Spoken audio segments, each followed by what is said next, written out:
Today we're visiting Clifton Gorge State Nature Preserve in Greene County, Ohio.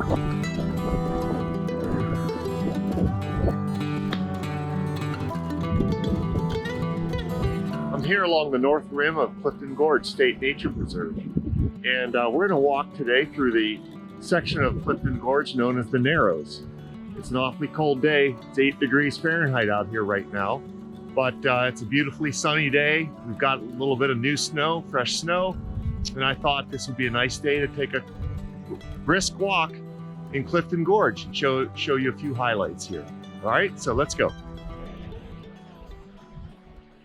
Clifton Gorge is an erosional gorge that was carved into limestone bedrock by glacial outflow. We're going back 20,000 years or more, and when this area was glaciated north and west and east of here, when those glaciers melted, they actually melted fairly quickly, and they carved this gorge and lots of gorges in this area out of the limestone that exists here. So the limestones that form the cliffs of Clifton Gorge and gorges in this region are, again, limestone. They are dolomitic limestone near the top. It's harder, tough, more resistant to erosion, with softer shales and limestones below that, okay, that form sort of recesses and occasionally erode and allow big blocks of limestone to topple off the cliff and fall into the river. And so well, you see a mix of all kinds of things here. Narrow gorges near the top of Clifton Gorge that broaden out into a wider valley as you go south along the Little Miami River. Today we're walking through a part called the Narrows, where the river is funneled through an exceptionally narrow canyon, and it's an easy walk. It's a roadside walk essentially, and I thought we could do this today, and I could do this today without freezing to death. And let's see some of the highlights of Clifton Gorge. So this is a trail in front of me here. It parallels State Route 343 right over there. The town of Clifton is just a little bit east of where I am. It's an easy walking trail. There are some little lookouts. There are benches, bridges, and this is one, okay, that's crosses a tributary to the Little Miami. Comes through this old stone bridge. Okay, I actually don't know the name of that tributary, but that's an old stone bridge built out of, limestone, likely quarried right in this vicinity. And again, that's State Route 343 right there. Clifton Gorge is a state nature preserve, so it has increased protections because of the special habitat that it represents, the plants and in cases animals you can find here. And one of the highlights of Clifton Gorge is right here in front of me, and that is the white cedars that exist here in Clifton Gorge. White cedar is Thuja occidentalis. When these get marketed and sold as arborvitae, people know this tree as arborvitae. It's planted commonly in yards and so forth. But this is a native wild population of white cedars. Now, what makes this tree special and this area special is that this tree is mostly a northern tree, existing in Canada and very, very cooler places than where we are here in southwestern Ohio. The reason this tree can be here is that this gorge maintains essentially a refrigerated habitat for it. Okay, cold air is trapped in this gorge all year long.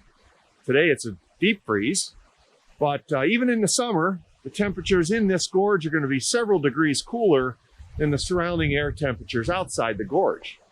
And so this tree, preferring cooler habitats, can thrive in this spot where it cannot thrive and compete with large trees and in upland areas where it gets warmer and there's more competition.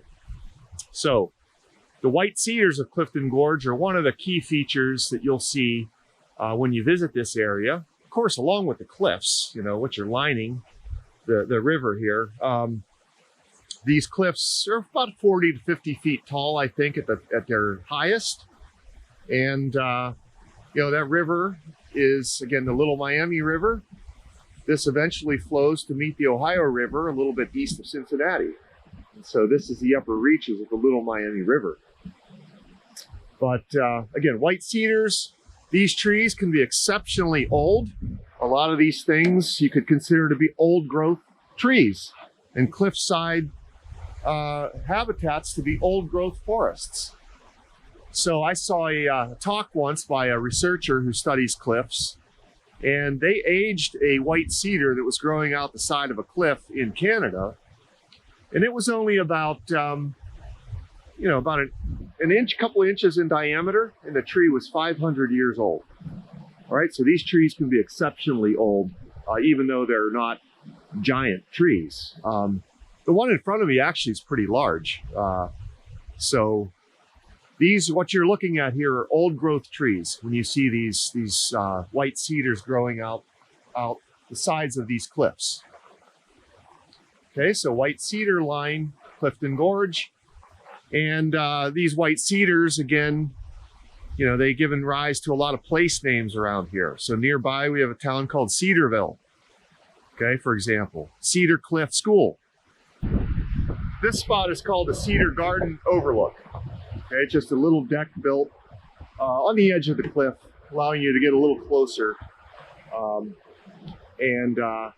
You're just kind of in the midst of this sort of majestic cedar forest here with the river rushing down below you.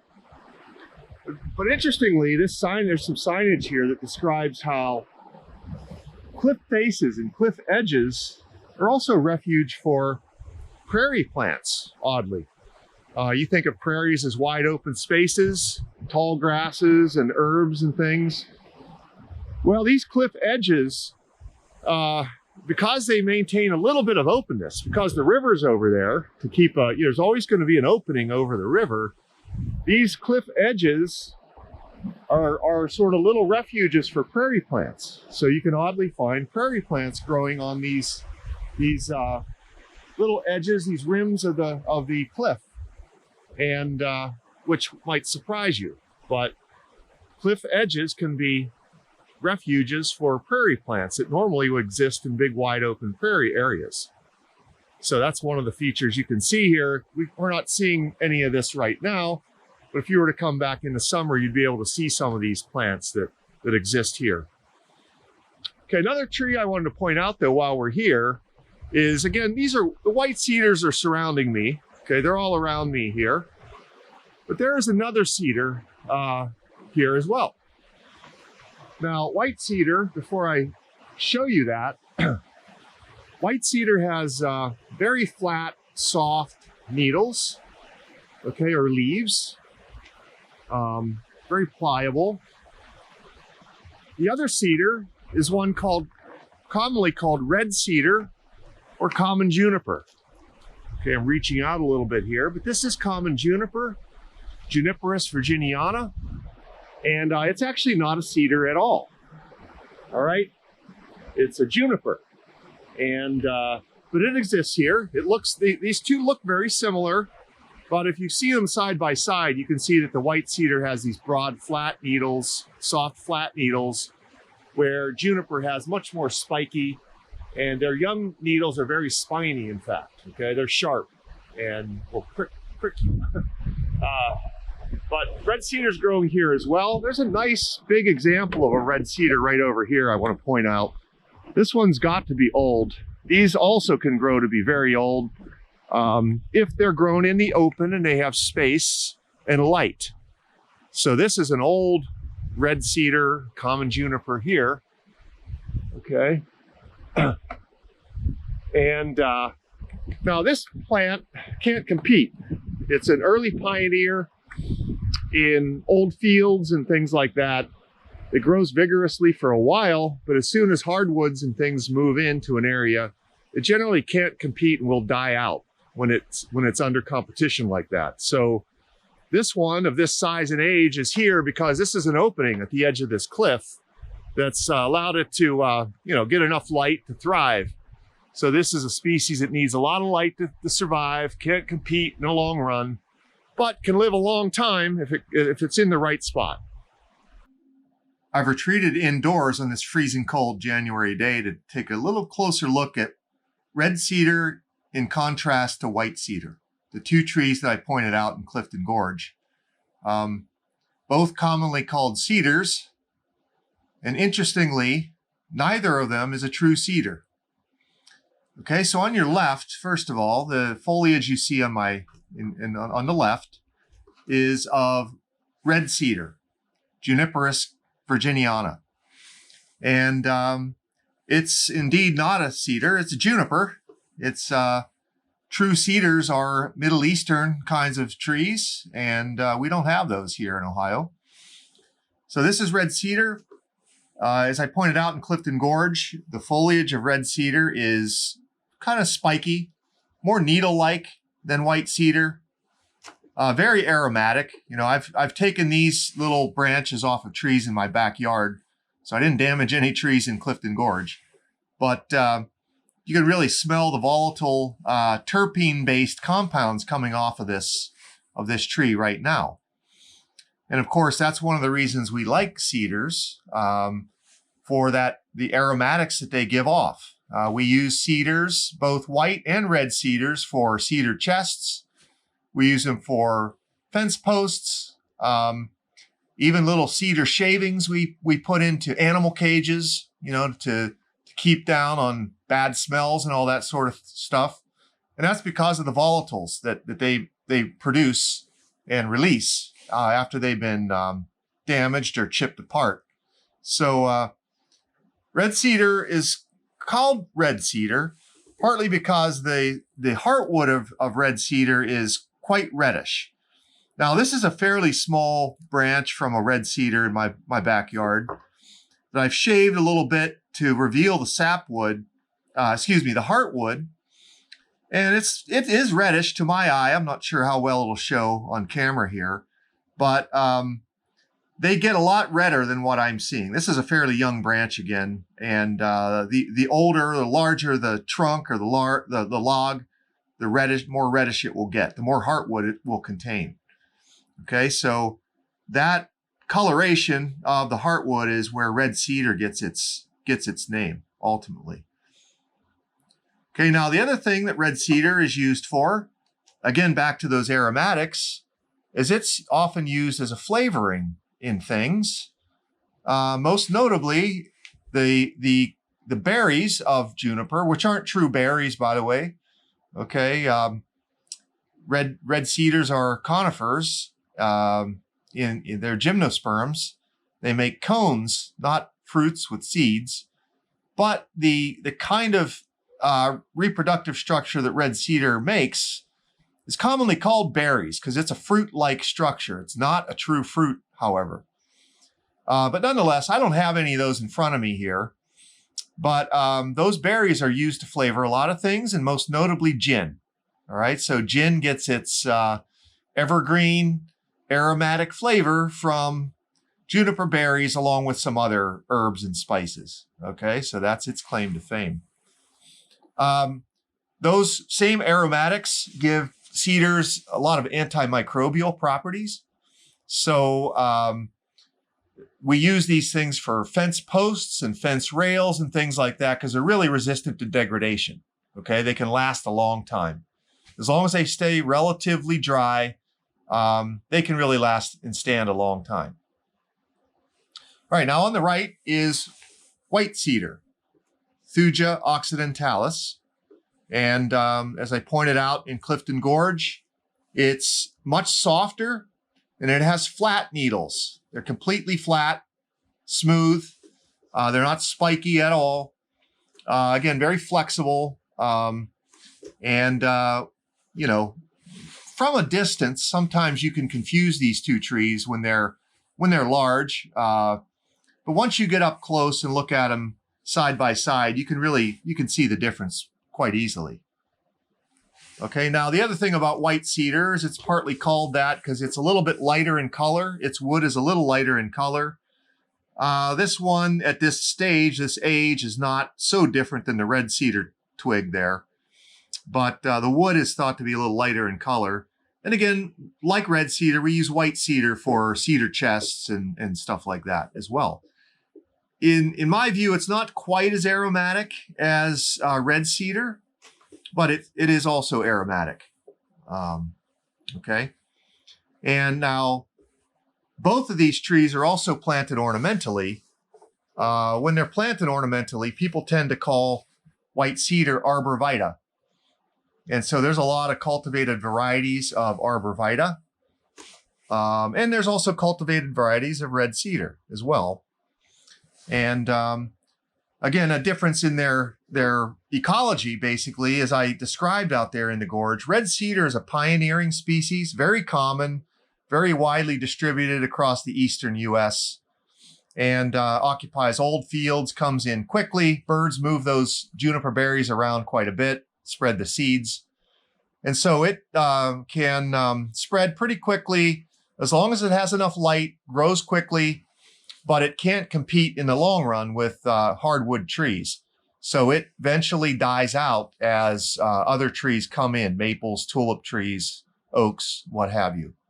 All right. Now, it can sometimes be an invasive species outside of its native range because it aggressively will grow in prairies and areas like that. So occasionally red cedar can be seen to be a problem. All right. Now, white cedar has a more restricted distribution. It's more northern. And the population we have in Cedar Gorge, again, is one of these disjunct populations. There's a few scattered white cedar populations around Ohio. We're blessed with a few of them here in this region in southwestern Ohio. But it's mostly a northern species, a Canadian species, northern U.S. species. And it's restricted to cool gorges or cliff faces and things like that. It's abundant all along the Niagara escarpment, for example. In Ohio, you find it only in these small little gorges with cliffs and rocks where it stays cooler than the surrounding area. And as well as one special place that we'll visit in this series called Cedar Bog.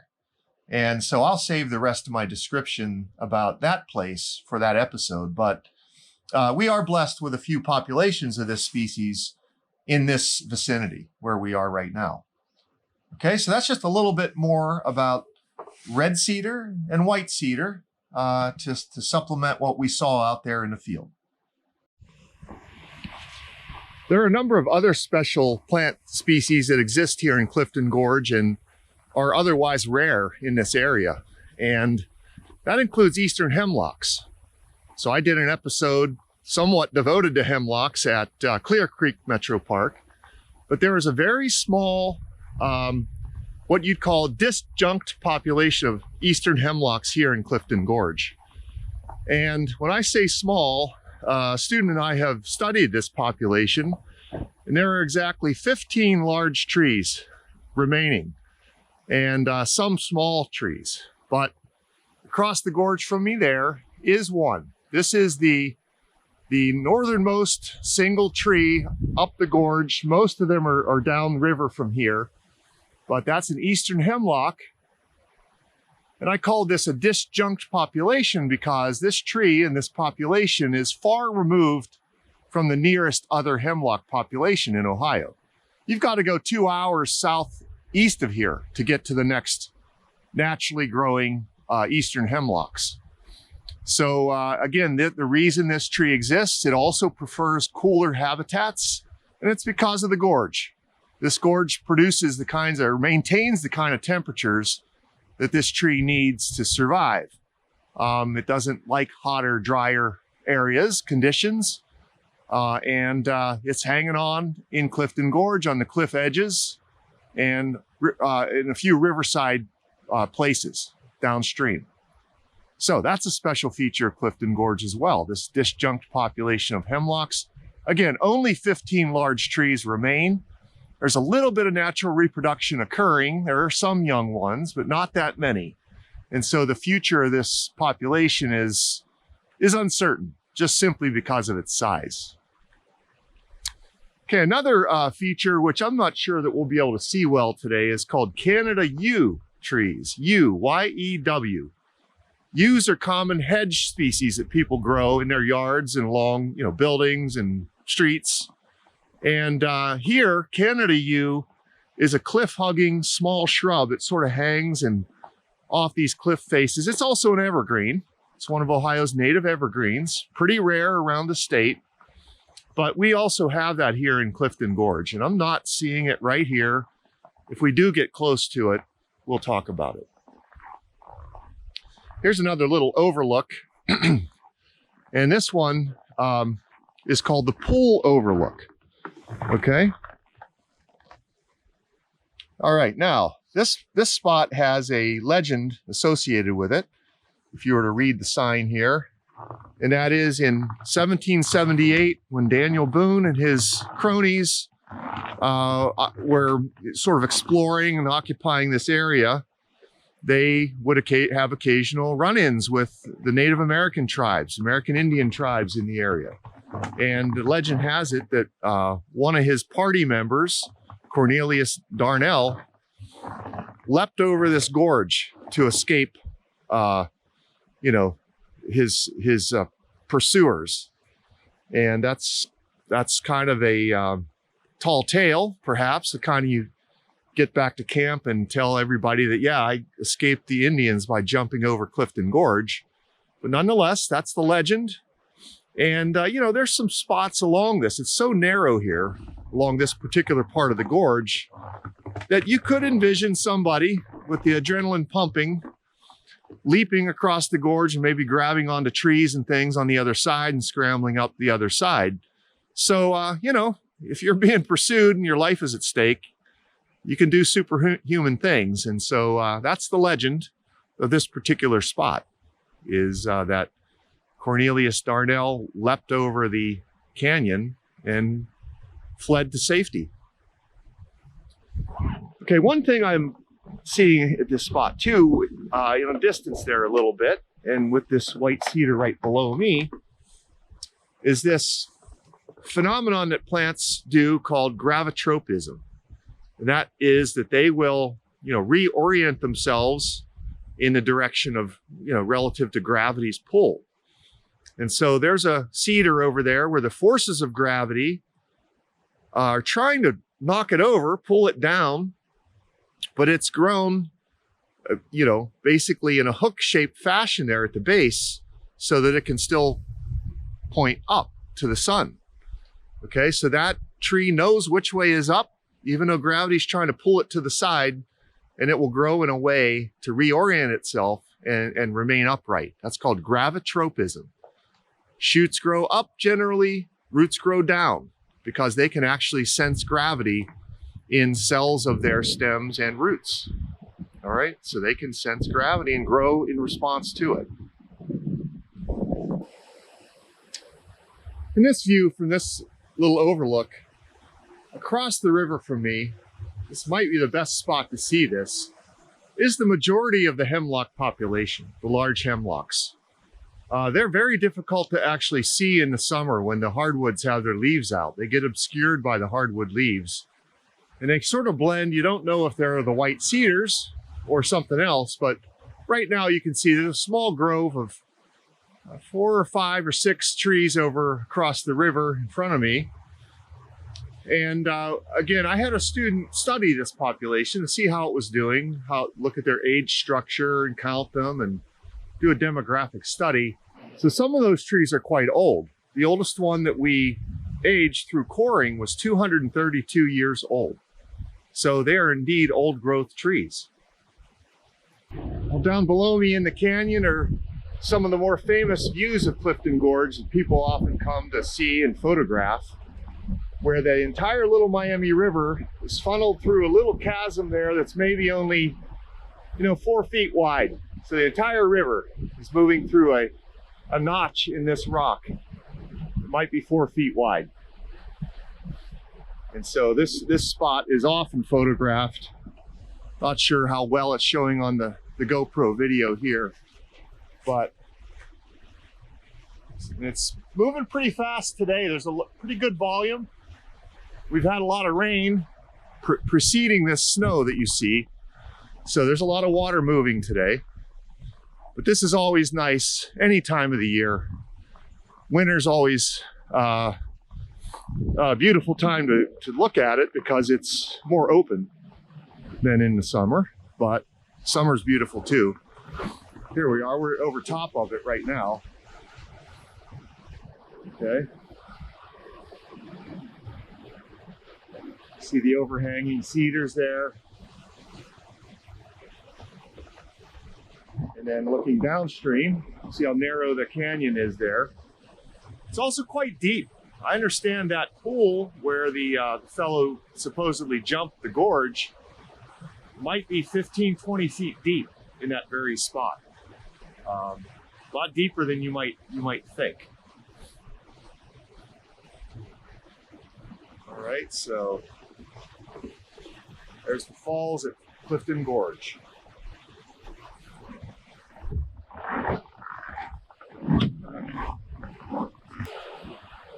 I'm out in another little overlook over the river. And this spot has some historic significance as well. Just downstream of where I'm standing, there was once a mill, okay, that basically straddled the river.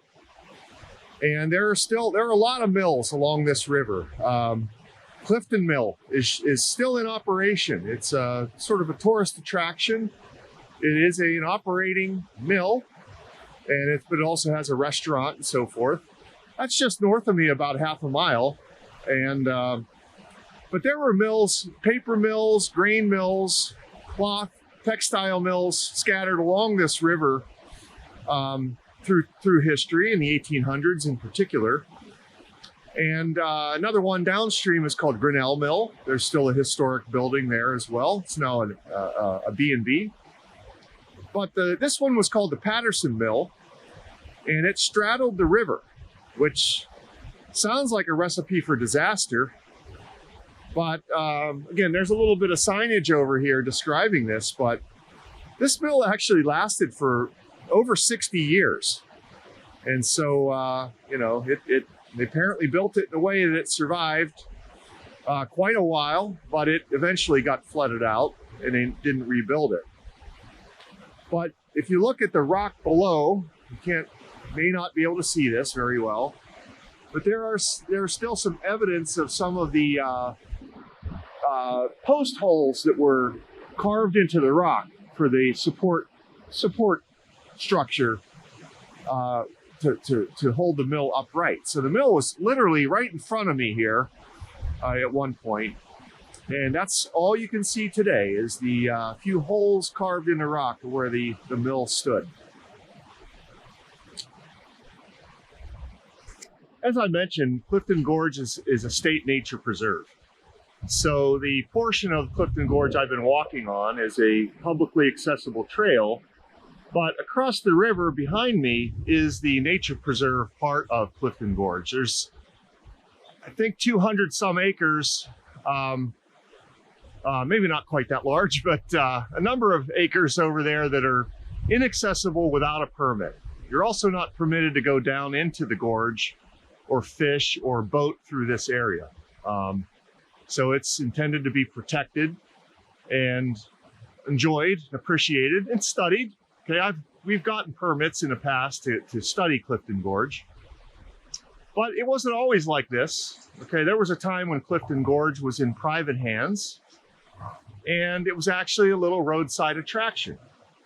You know, I don't know exactly what this looked like, but there would have been a little roadside stand, maybe selling, you know, drinks and snacks, and you could come and take a look at Clifton Gorge, get a drink and picnic perhaps.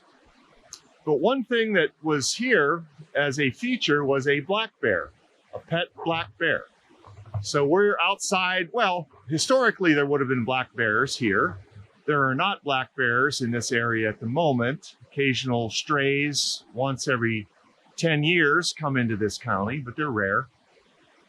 But the folks that owned Clifton Gorge as an attraction had a pet bear. It was part of the thing. You visited Clifton Gorge and you brought a soda pop for the bear to drink, or snacks, donuts to eat. Sadly, that bear died. And if you had to guess how that bear died, take a guess. It fell off the cliff. All right, at one point it escaped its cage, apparently. I don't think somebody let it out, but it fell over the cliff, tumbled down to the bottom of the cliff and died. Now, the skull of that bear I've seen. It was in the Dayton Natural History Museum, which is now the Boonshoff Museum of Discovery. It's more of a children's-oriented natural history museum in Dayton.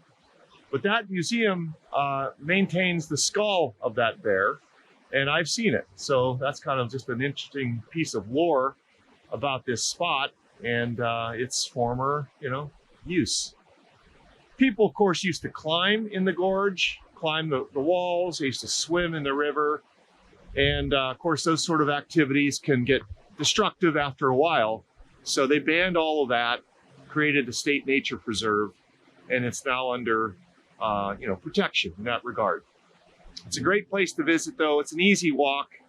I'm just going to do the Narrows portion of this today, but there are a lot of downstream portions of Clifton Gorge that are just as beautiful.